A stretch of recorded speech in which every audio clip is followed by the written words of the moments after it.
আসসালামু আলাইকুম, রমাদান মুবারক। কেমন আছেন সবাই? ইনশাল্লাহ আশা করছি ভালো আছেন আল্লাহর রহমতে।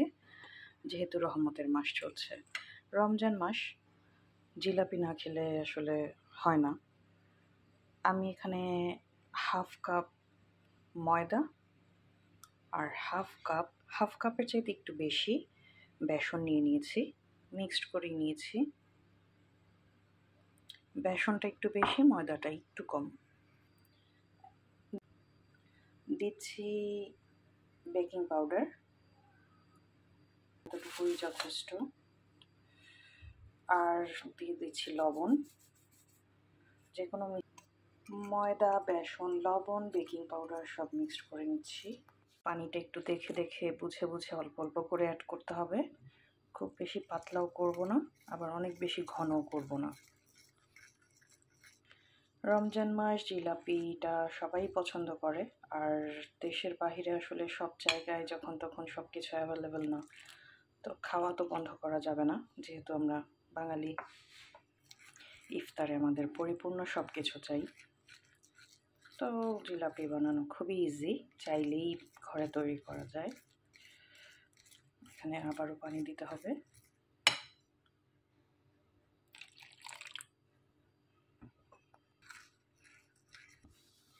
এইরকম একটা থিকনেস আসবে।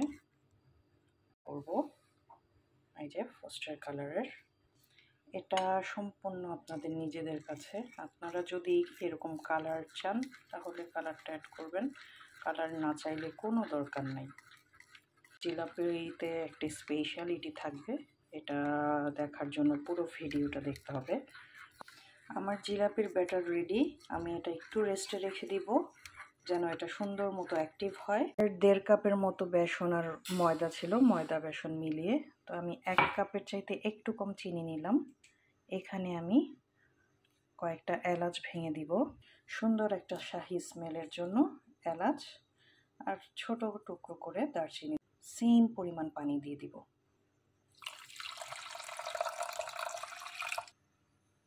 চুলায় দিয়ে দিলাম।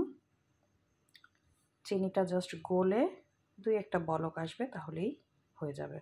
আমি একটু লেবুর রস দিয়ে দিচ্ছি, এতে হচ্ছে আমার শিরাটা জমেও যাবে না, আর যদি কোনো ময়লা টয়লা কিছু থাকে সেটা উপরে উঠে যাবে। জিলাপিটা ভাজার জন্য তেল নিয়ে নিলাম। তেলটা একটু বেশি লাগবে যেহেতু ওটা ভাজবো। আমি ব্যাটারটা নেওয়ার জন্য এরকম একটা বোতল নিয়ে নিয়েছি।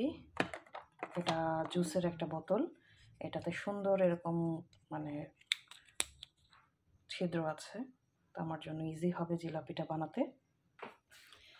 1 কাপ দিয়ে আমার এরকম একটা বোতল হয়েছে।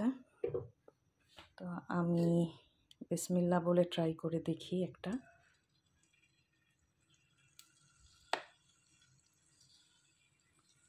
প্রথমটা আসলে সুন্দর হওয়ার কথা না।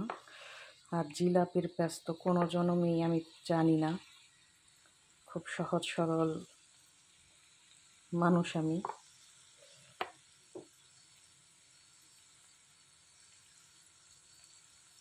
হচ্ছে না।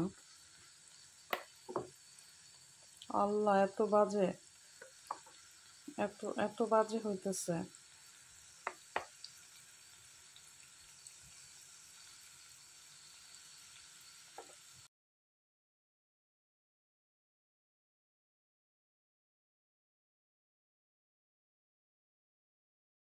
ভিডিওর মাঝখানে বলেছিলাম একটা স্পেশালিটি আছে, তো আমি এখানে গুড় অ্যাড করেছিলাম। গুড়ের শিরায় মানে গুড়ের জিলাপি হচ্ছে। জিলাপি দেখতে খুব একটা সুন্দর হচ্ছে না যদিও। এই যে এই অবস্থা আমার জিলাপির প্যাচের।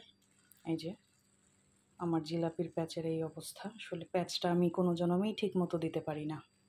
প্রফেশনাল স্টাইলে চেষ্টা করছি। ও মা গো, ভেঙে যাচ্ছে। প্রচণ্ড রকমের ক্রিস্পি হয়েছে জিলাপিগুলো। এই যে এভাবে উঠাই নিচ্ছি তেল ঝরে যাওয়ার জন্য। আসলে হবে ইনশাল্লাহ হবে। যাই হোক, যা হয়েছে আলহামদুলিল্লাহ।